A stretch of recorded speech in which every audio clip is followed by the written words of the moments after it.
दोस्तों नमस्कार।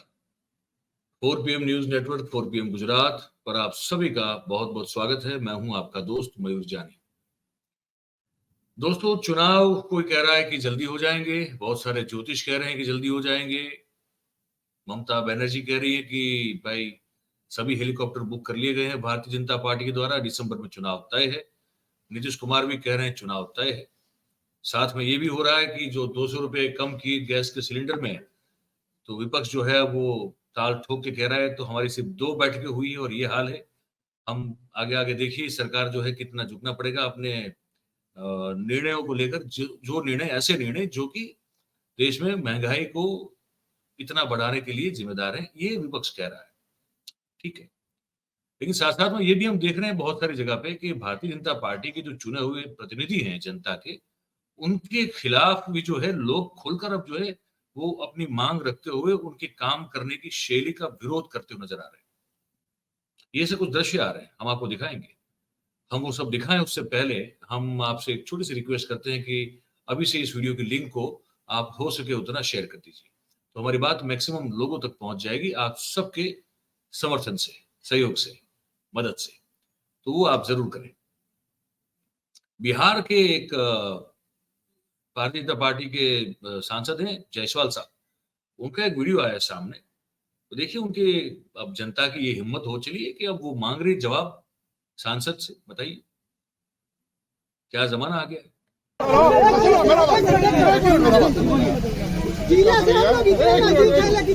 और आपको लगातार 3 बार सांसद बना रहे हैं। आपने क्या किया इस बात के लिए? ये रोड वहाँ नहीं बनवाए हैं। कौन बने? ये रोड कहाँ तक बनवाया है? पक्का पूरा बनवाया कहाँ तक बनवाया है? इसके बाद वो जो पोखरा वाला खराब हुआ है, ये रोड कब बन रहा है? मोदी मोतिहारी जाने के लिए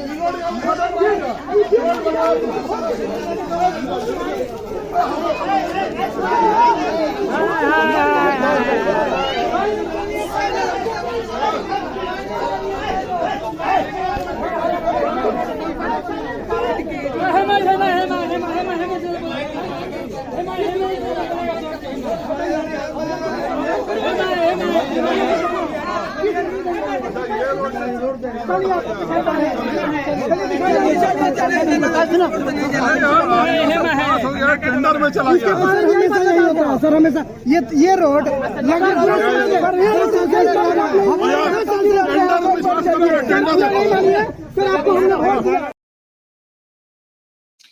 मामला रोड बनाने का है।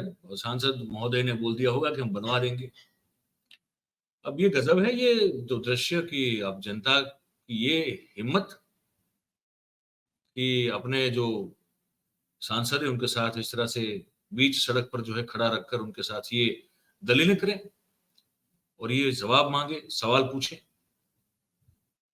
ये कैसे चलेगा? ऐसा कुछ लोग सोच सकते हैं, हालांकि होना तो ऐसा ही चाहिए क्योंकि यही लोकतंत्र है।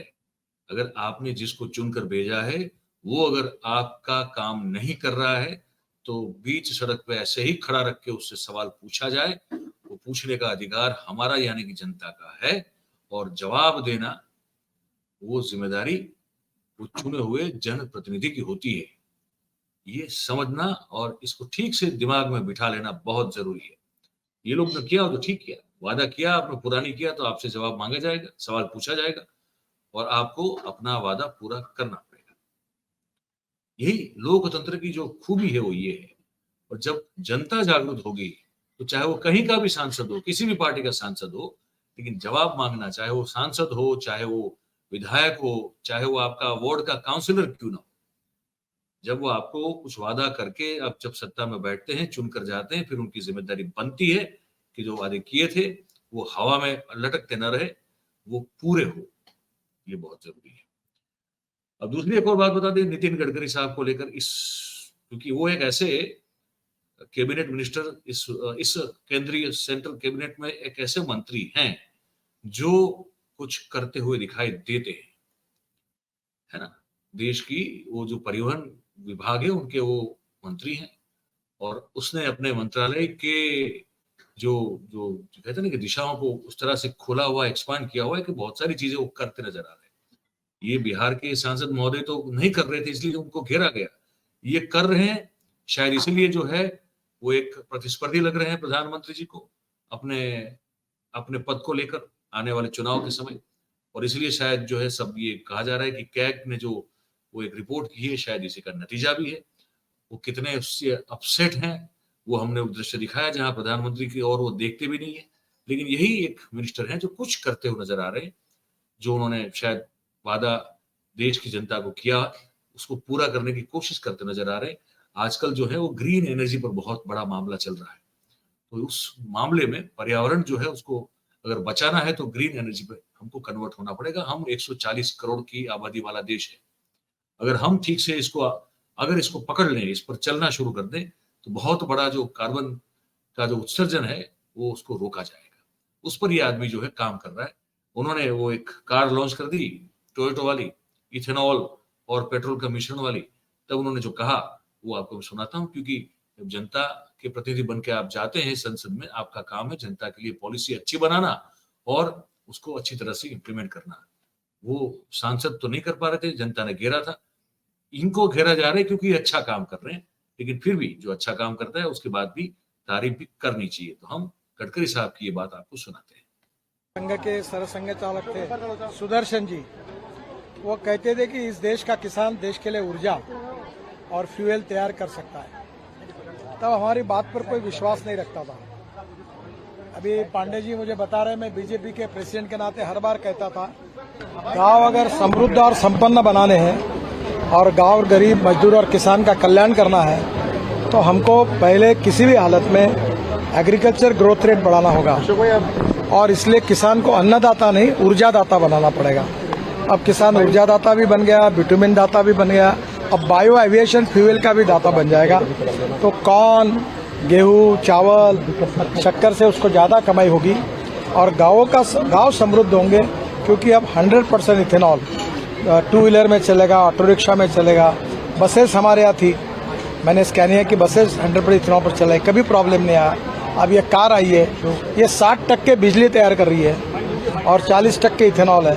इथेनॉल का रेट है 60 रुपये लीटर, पेट्रोल का रेट है 120 रुपये लीटर।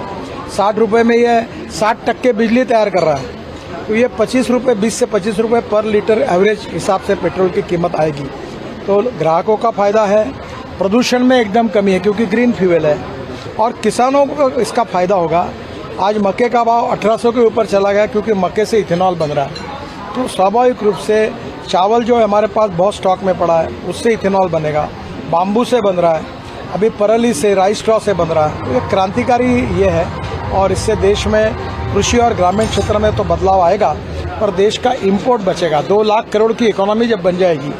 अभी ये जो इथेनॉल रेकर पुरी साहब ने बताया कि 50 से 60 हजार करोड़ रुपए भारत सरकार की बचत हुई, क्योंकि हम लोग पेट्रोल में अभी ये 11.75% आया, 20% तक जाएंगे, और डीजल में भी 15% डालने की बात के बारे में हम आग्रह कर रहे हैं। उसका भी टेक्निकल रिपोर्ट आया है। फिर जनरेटर सेट चलाएंगे तो देश में इथेनॉल की इकोनॉमी पेट्रोल को समाप्त करेगी, और गांव में किसानों ने तैयार किए हुए इथेनॉल जो ग्रीन फ्यूल है, जिससे प्रदूषण नहीं होता है, जिससे गांव में रोजगार निर्माण होंगे, किसान समृद्ध संपन्न होगा, तो नए युग की शुरुआत इससे। सर, भारत में कब से दौड़नी शुरू हो जाएगी सड़क पर ये कार? ये देखो, ये मॉडल डेवलप कर रहे हैं, उनकी टेक्नोलॉजी डेवलप हो गई है, अब मुझे लगता है जल्दी मार्केट में आएगा। सर, ये टेक्नोलॉजी इलेक्ट्रिक से बेटर है क्योंकि कम पॉल्यूशन है, तो इसको कोई एडवांटेज? देखिए, इलेक्ट्रिक में इसमें कैसा है कि 60% चलते चलते बिजली तैयार करेगा और 40% इथेनॉल पे चलेगा पेट्रोल के बजाय। देखिए, मैं आपको दो, हिंदुस्तान एक समुद्र है, हमारे पास 16 लाख करोड़ का फॉसिल फ्यूल का इम्पोर्ट है, इसलिए CNG, LNG, ethanol, methanol, biodiesel, hydrogen सब भी करेंगे तो भी पेट्रोल डीजल लगेगा। इसलिए जो मार्ग हमारे यहाँ इंडिजिनस है, जिससे इम्पोर्ट कम होगा, प्रदूषण कम होगा, रोजगार निर्माण होगा, ग्रोथ बढ़ेगी और देश का विकास होगा। आत्मनिर्भर भारत बनाने का जो प्रधानमंत्री का सपना है, उसमें ग्रामीण भारत को शक्तिशाली बनाने का बायोफ्यूल ये सबसे बड़ा हाँ, हवाई जहाज में अभी 2% वर्ल्ड का रेजोल्यूशन आ रहा है कि 2% बायो एविएशन फ्यूल डालेंगे तो इथेनॉल से बायो एविएशन फ्यूल भी बनेगा और परली से बनेगा। तो ये एक रिवोल्यूशन होगा। मैं ये बातें बहुत दिनों से करता हूँ, आप मेरे पर विश्वास नहीं रखते थे, अब जब ये पूरा सच्चाई देख रहे तो आपको विश्वास हो रहा। मुझे भी समाधान मिल रहा है कि जीवन में जिस मिशन में काम कर रहा था उसका एक सपना पूरा हुआ। विक्रम किर्लोस्कर जी ने बहुत मेहनत की, बेचारे आज नहीं रहे। तो ये काम करने वाला आदमी है। अब इसको जितना भी आप पछाड़ने की कोशिश करोगे, अगर आपकी जो भी कूटनीति हो उसके चलते, मुझे लगता है कि वो देश के लिए भी ठीक नहीं है, आपकी पार्टी के लिए भी ठीक नहीं है। लेकिन आप वो तो आपके ऊपर है। आपको जिसकी जो मूलभूत फितरत होती है वो उस तरह से चलता है। हर एक की अपनी एक कोर होती है, एक स्वत्व होता है, उसी से वो चलता है। अगर वो उसमें सुधार करना सीख जाए तो फिर वो बहुत बड़ी बात हो जाती है। लेकिन बहुत कम लोग ऐसा कर पाते हैं। अपनी पैदाइशी फितरत को बहुत कम लोग जो है वो छोड़ पाते हैं या उसमें कुछ बदलाव कर पाते हैं। लेकिन एक बात तय है कि नितिन गडकरी, जो हमने सुना है आपको और कहा कि लाइफ का एक मिशन था, वो बड़ी एक अच्छी बात है, बहुत अच्छी पहल है। इसकी इम्पैक्ट तुरंत नहीं आएगी, इसकी इम्पैक्ट आने में भी एक समय लगेगा, लेकिन इसकी शुरुआत हुई है। शुरुआत जो हुई वो अच्छी हुई है। आने वाले समय में देश में जो अगर ये ग्रीन एनर्जी जो है वो फैलती है तो बहुत सारा पॉल्यूशन कम हो जाएगा और उसका लाभ जो है वो हमको तो है ही है, लेकिन हमारी जो आने वाली पीढ़ियां हैं उनको भी मिलेगा। तो नेता वो होना चाहिए जो आने वाली पीढ़ियों को और उनके भले को लेकर भी ठीक से सोचे और उस तरह से वो नीतियां बनाए और नीतियों पर अमलीकरण करे। ये जरूरी होता है। तो नितिन गडकरी अच्छा कर रहे हैं तो कहना पड़ेगा अच्छा कर रहे हैं। ये हमको बताना था आपको इस कार्यक्रम में। बाकी हालत हो जाती है फिर वो जायसवाल साहब जैसी, जो आपने शुरुआती वीडियो में देखा कि लोग चौराहे पे खड़ा करके जो है वो सवाल दाग देते हैं, आपके पास जवाब नहीं होता, फिर वायदे कर दिए होते हैं आपने लेकिन पूरे नहीं कर पाएंगे। ये जो है ये मिनिस्टर, ये मंत्री, ये करने की कोशिश करता हुआ नजर आ रहा है और बहुत कुछ कर भी रहा है। तो हमको लगा इस पर भी बात होनी चाहिए, तो हमने आपको बता दिया। आप क्या सोचते हैं हमको जरूर से लिख के ये जो हमारा कमेंट बॉक्स है इसमें हमको बताइएगा। और बात अगर आपको हमारी अच्छी और सच्ची लगती हो, पसंद आ रही हो, तो फिर इस वीडियो को लाइक करें, इस वीडियो की लिंक को हो सके उतना शेयर करें और हमारी जो चैनल है उसको आप सब्सक्राइब करें और अपने आसपास के लोगों से करवाएं। इस कार्यक्रम में आप सब हमारे साथ जुड़े हैं, इसलिए आप सभी का बहुत बहुत धन्यवाद करते हैं। Thank you very much. नमस्कार।